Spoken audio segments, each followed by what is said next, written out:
નમસ્તે મિત્રો. તો આજે આપણે ભગવાન બુદ્ધની કહેલી મહત્વની વાત કરીશું કે તમે લોકો સુખને છોડીને દુઃખને પસંદ કરો છો, તો તમે તેને અંત સુધી જરૂરથી સાંભળજો. જ્યારે તમે ચિંતાઓની વચ્ચે ઘેરાયેલા હો છો ત્યારે સામાન્ય રીતે તમારું હૃદય 2 કે 3 જુદી જુદી પસંદગીમાં વહેંચાઈ જાય છે અને તમે કાબૂ ગુમાવવાનું શરૂ કરો છો. તમે જ્યારે આવા સંજોગોમાં ઘેરાઈ જાઓ ત્યારે કયા રસ્તે તમને લાભ થાય એમ છે અને વિકાસ થઈ શકે એ વિચારવું જોઈએ.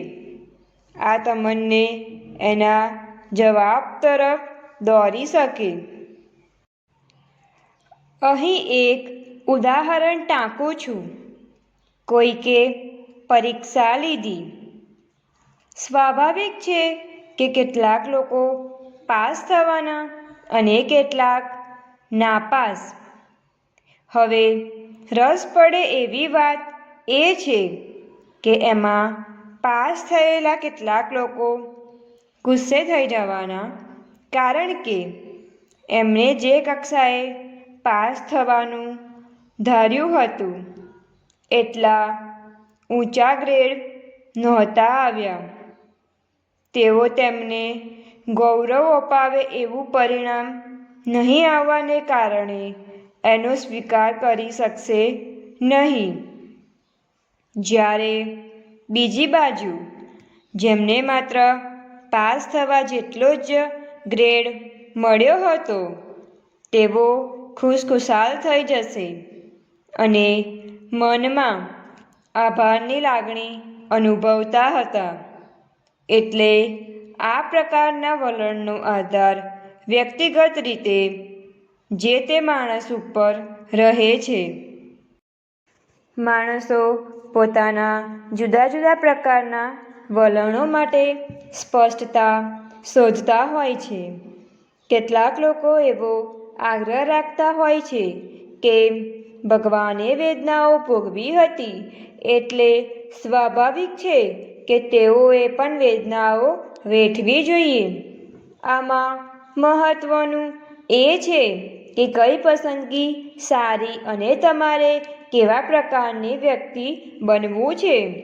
કેટલાક માણસો એવા વિકલ્પ પસંદ કરવાનું વલણ ધરાવે છે જે તેઓને દુઃખી કરે, અને જ્યાં આવા ઉદાહરણો હોય ત્યાં તેમને કોઈ રીતે મદદરૂપ થઈ શકાય જ નહીં. બીજાઓ તેમને જે સલાહો આપે તેને તેઓ ખોટી રીતે સમજે છે અને એને નકારાત્મક રીતે લે છે.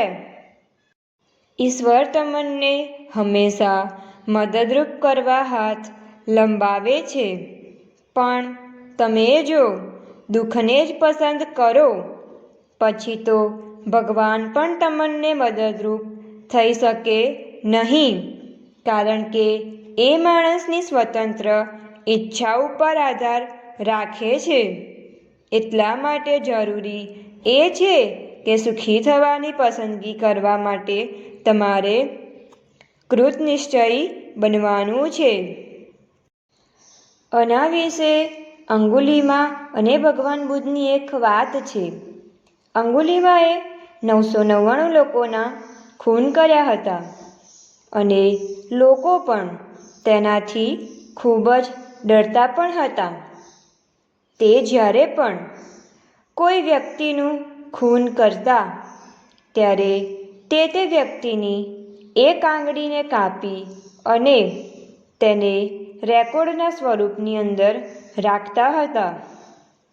તેણે ઘણી બધી માણસની આંગળીઓને ભેગી કરી હતી અને ત્યારબાદ તેઓ 11મી આંગળીને શોધી રહ્યા હતા. લોકોએ કહ્યું કે કોઈ વ્યક્તિએ તેને તે વસ્તુથી પાછા આવવા માટે કહ્યું હતું જે તે વ્યક્તિથી ખૂબ જ ઈચ્છે છે. કદાચ કોઈએ નિર્દોષ માણસ સાથે યુક્તિ ભજવી હતી, અને લોકો એવું પણ કહે છે કે તે શરૂઆતની અંદર એક ખૂબ જ ઉજ્જવળ વિદ્યાર્થી હતા, પરંતુ તે કોઈ ખોટી સંગતની અંદર આવી ગયા હતા. જ્યારે તેમણે 999 લોકો પહેલાંથી જ માર્યા હતા, ત્યારે તેઓ 1000મી વ્યક્તિની રાહ જોઈ રહ્યા હતા. એક વખત તે ટેકરી પર તેના કુહાડીની બહાર બેઠો હતો. તેમણે દૂરથી આવતા સંતને જોયા. તે માણસ ભગવાન બુદ્ધ સિવાય અન્ય કોઈ નહોતું. આત્મા વધુ સારી છે. તે મને વધુ મારવા માટે શાંતિ આપે છે. માળામાં છેલ્લી આંગળી પવિત્ર માણસની જેમ હોય છે, એમ અંગુલિમાએ પોતે વિચાર્યું. તેમણે ભગવાન બુદ્ધ તરફ આગળ વધવાનું શરૂ કર્યું. જો કે ભગવાન બુદ્ધ તેમને પસાર કર્યા અને તેણે તેને અટકાવવા અથવા તેને હુમલો કરવા કોઈ પ્રયાસ કર્યો ન હતો. કેટલાક સમય માટે આ શાંતિપૂર્ણ સંત પર અંગુલિમાને જોઈ રહ્યા. તે માણસ સાથે શાંત થતાં તે ખૂબ જ પ્રભાવિત થયા. એક ક્ષણ માટે તે ખૂબ ભૂલી ગયો હતો કે તે તેને મારી નાખવાનો હતો. તેણે વિચાર્યું, હું તેનાથી પાછળ હુમલો કરું છું, અને ભગવાન બુદ્ધ પછી દોડવાનું શરૂ કર્યું. જેટલો ઝડપથી તે દોડ્યો, તે ભગવાન બુદ્ધને પકડવાનું વધુ મુશ્કેલ લાગ્યું. જ્યારે તે ચાલી રહ્યો હતો અને ભગવાન બુદ્ધ ચાલતા હતા, તે તેને પકડી શકતો ન હતો. જ્યારે તે આખરે થાકી ગયો, ત્યારે તેણે કહ્યું, કૃપા કરીને બંધ કરો, પાછળથી બૂમો પાડી. આ માટે ભગવાન બુદ્ધે જવાબ આપ્યો કે મેં ઘણા વર્ષો પહેલાં તમામ ખોટી કાર્યવાહી બંધ કરી દીધી છે. હવે તમારે રોકવા માટેનો સમય છે. ભગવાન બુદ્ધના આ ઊંડા શબ્દો અંગુલિમાના હૃદયથી સીધા છૂટા પડ્યા. શાણપણના જાદુઈ ચળકાટ જેવા શબ્દો તેમને મળ્યા. જેમણે ભગવાન બુદ્ધની આંખોમાં જોયું તેમ તેમને એક સશક્ત સત્ય સળગાવ્યું. આ આધ્યાત્મિક આકૃતિ તેના હૃદયને પહેલાંથી ઓગાળી ગઈ હતી. તેની આંખો નીચે લાવવામાં તે ભગવાન બુદ્ધના પગ પર પડ્યા અને તેને શાંતિ અને સુખના સમાન માર્ગ તરફ દોરી જવા કહ્યું. ટૂંક સમયમાં તે ભગવાન બુદ્ધ જ્યાં રહેતા હતા તે મઠ ખાતે વસવાટ કરવાનું શરૂ કર્યું.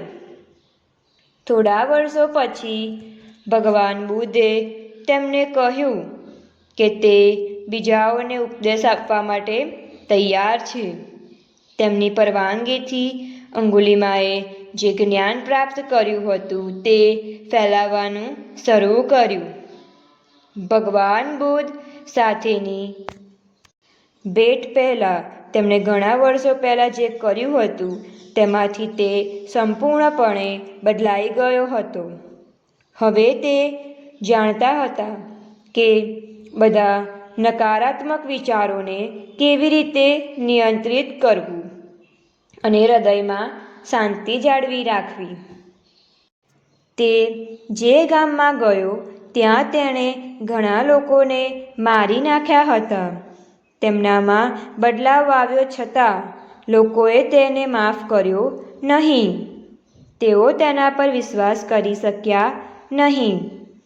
તેમને ત્યાં ગયા ત્યારે તેઓએ પથ્થરો અને લાકડીઓથી હુમલો કર્યો.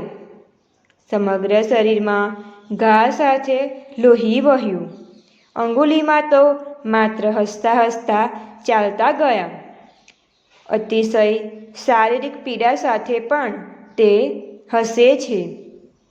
આવી જ રીતે આપણા જીવનમાં પણ ગમે તેટલા દુઃખ આવે આપણે તેને હસતા હસતા પસાર કરી દેવા જોઈએ.